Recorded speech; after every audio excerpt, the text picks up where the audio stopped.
ዴቭም ታላቅ ወንድሜ እንግዲህ አከብርሃለሁኝ፣ እህቴም እንደዛው የኔን ውሳኔ የኔን ፍላጎት ትቀበላላችሁ ብዬ አስባለሁኝ አይደለ? ብዙም ዴቭም የኔን ፍላጎት የኔን የሚያስደስተኝን ነገር ነው የምትፈልጉት። ስለዚህ እኔ አሁን ላይ ከኤርሜላም ከሩታም ጋር መሆን ደስታን አይሰጠኝም። ስለዚህ እኔ የግሌን የራሴን ላይፍ መርጬ ያለሁኝ፣ ሁለታቸውም ከህይወቴ ወጥተው የራሴን ላይፍ ከአዲስ ሰው ከአዲስ ሴት ጋር ህይወቴን መቀጠል ስለምፈልግ ከሩታም ከሄርሜላም ጋር መሆንን አልፈልግም ማለት ነው። ይህንን ውሳኔ ላሳውቃችሁ ነው ወደ እናንተ የመጣሁት። ስለዚህ በዚህ ውሳኔ ጸንቻለሁኝ። እንግዲህ ሁላችሁንም የጠራሁት ይህንን ነገር ለነገራችሁ ብዬ ነው እና ለሁላችሁም ጥያቄ ተመልሶላችኋል ብዬ አስባለሁኝ።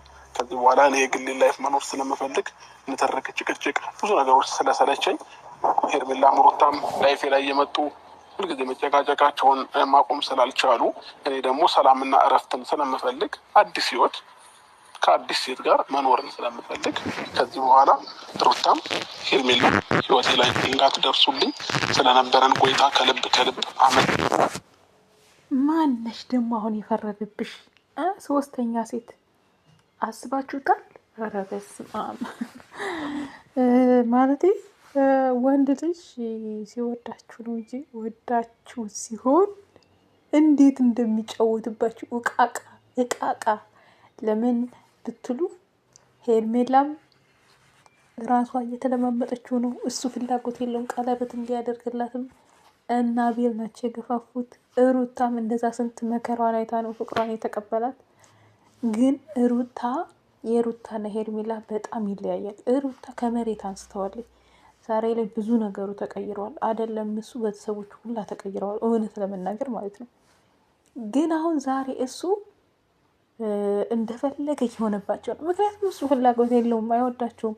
እንወድሃለን ብለው አፋ ወጥቶ የነገሩት እነሱ ናቸው። ገባችሁ አይደል?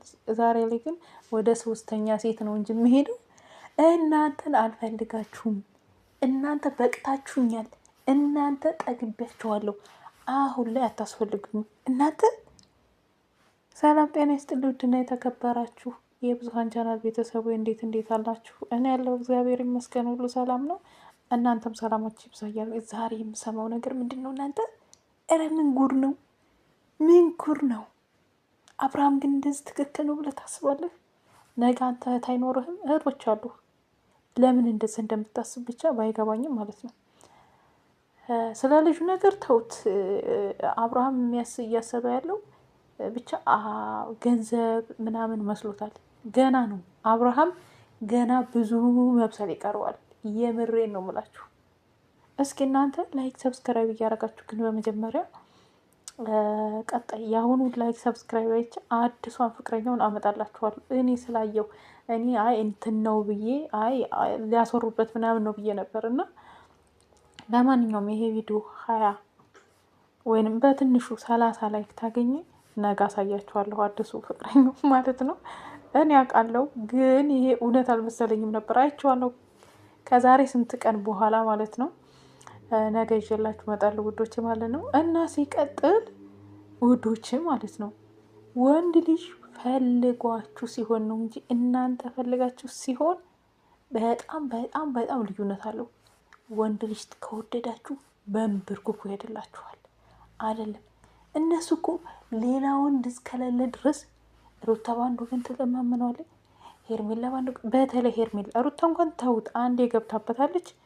ለልጇም ስትል ነው። በቃ ልጇ ያላባት እንዲያድግ ስላልፈለገች ነው። አብርሃም ደግሞ አሁን ላይ እያሰበ ያለው ምንድን ነው እንደሆነቸው አይምሮ ጭንቅላቱ የሚያስበው በቃ ገንዘብ፣ በቃ ለልጅ የሚያስፈልገውን ነገር አደርግለታለሁ ነው እያለ ያለው ማለት ነው። በነገራችን ላይ አንድ ሳላስታውስም አላልፈው አብርሃም እሸቱ መለሰ እየው ስልህ እንዳንተ አይደለም፣ ሴት እያቃየረ አይደለም። እሸቱ መለሰ ለብዙ ሰዎች የደረሰ ልጅ ነው። ካለው ልጅ አካፍለን እንብላ ባለ ነው። ዛሬ ላይ ሊጥሉት በዚህ በዛ የሚሉት ማለት ነው። በነገራችን ላይ ዛሬ ላይ እከሌ ተፋታ፣ ተፋለጠ፣ ተቆረጠ የሚባለው ነው የሚታየው። እና ለፈጣሪው ባገለገለ ራሱን አሳልፎ በሰጠን ሀገሩ ስንት የማይታወቁ ልጆችን እንዲታወቁ ስላደረገ ዛሬ ላይ እሱ የውሸት እንትን እየተሰራበት እንትን እና ሁሉም ያረጃል። ለእሸቱ መለሰም አልሆነ ሚዲያ ግን እሱ ፈጣሪውን ይዞ ነው። ዛሬ እንትን ቢል ነገ እውነት ከእውነቷ እውነት ትቀጥናለች እንጂ አትበጠስም። አሁን አንተ ያለ አስተሳሰቡ ይመስለኛል የአብርሃም በቃ ለልጁ ምንም ግድ አይሰጠውም። ፍቅር የሚባል ምናምን ምንም አይሰጠውም። እና አንዳንዴ ሩታ እንደዚህ ዝቅ ያለችው ለልጇም ሊሆን ይችላል ብዬ ነው ያሰብኩት። ምክንያቱም ነው ነገ ልጇ የማይጠይቃትን ነገር ብዙ ነገር አድርጓታል። ብዙ ነገር ተለማምጠዋለች። ይሄ ነገር ልጅሽ አይጠይቅሽም ሩታ። አንቺ ራስሽን እኮ ነሽ፣ ጠንካራ ሴት ነሽ፣ ራስሽ ነው። ግን ሄርሜላ የኔ ፍቅር፣ የኔ አበባ፣ የኔ ወርቅ፣ የኔ ምትስ አያይ ወንድ ልጅ ስትንከባከቡት አይወድም። በቃ ራሱ የሚያምረውም ራሱ እሷን በደንብ ሲያከብራት ሲወዳት በፍቅር ሲጠይቃት ነው። በቃ እሷም እየወደደችው ትመጣለች። የዛን ጊዜ ነው መከባበር የሚኖሩ። አሁን እኮ ኧረ በስመ አብ ወወልድ ወመንፈስ ቅዱስ። ብቻ ውድ ቤተሰቦቼ የምትይዙልኝ ነገር ክብራችሁን ለማንም ዝቅ አታርጉ። የምሬን በተለይ ለወንድ ልጅ የአሁኑ ትውልድ ትዳር ምን እንደሆነ አያውቅም፣ ፍቅር ምን እንደሆነ አያውቅም። በስሜት ነው የሚነዱት። 110% አሉ። ግን እንደዛ ስላችሁ አሁን አብርሃም ሌላ ሶስተኛ ሴት ነው። ሩታንም አልፈልግ ሄርሜላንም አልፈልግ አላለም። ወንድምና እህቱ ራሱ ደንግጠዋል። አደራህን ጌታዬ ፈጣሪ። አያስቅም ግን ኧረ አያስቅም፣ እውነት አያስቅም። ያስለቅሳልም ያሳዝናልም። ተውት ብሏቸው ደግሞ እኮ እንትን ሄደ። ባለፈው ራሱ የሆነ አላል እንጃ አብርሃም የሆነ ታሟል ምናምን እንዳንለው ሄርሜላ የሆነ ሰዓት ላይ አርግዝኩ ብላ ጠፍታ ነበረ። እንደ ወንድሙን ምናምን አሳስሮ ነበረ ኤፍሬምን ታስታውሳችሁ።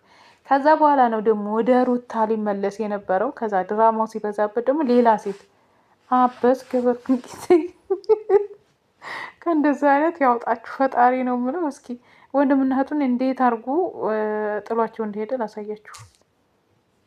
ቆይታ ከልብ አመሰግናለሁኝ። በጣም ጥሩ ጊዜ ከእናንተ ጋር አሳልፍ ያለው በጣም ደስ የሚል ታይም ከእናንተ ጋር ነበረኝ። ግን ደግሞ የሰው ልጅ ደስተኛ ሲሆን ህይወቱ ላይ ሰላም ሲያገኝ ነው መኖር የሚችለው አይደለ? ስለዚህ እኔ ደግሞ አሁን ላይ ምንም አይነት ደስታ አላገኘሁም ከእናንተ ጋር። ሁላችሁም የሌላችሁን ህይወት እንድትኖሩ ፈልጋለሁ። ሩታም ሄርሜላም መልካም ህይወት እመኝላችኋለሁኝ። ከዚህ በላይ እኔ ባልቆየ ደስ ይለኛል። ምን ማለት ነው ቡዜ? አሁን እናንተ እስክታወሩ ድረስ አዳምጬ ጨርሻለሁኝ። ዴቭም ቡዜም እስክታወሩ ሁላችሁም እስክታወሩ አዳምጫለሁኝ። ይሄ ደግሞ የኔ ውሳኔ ነው።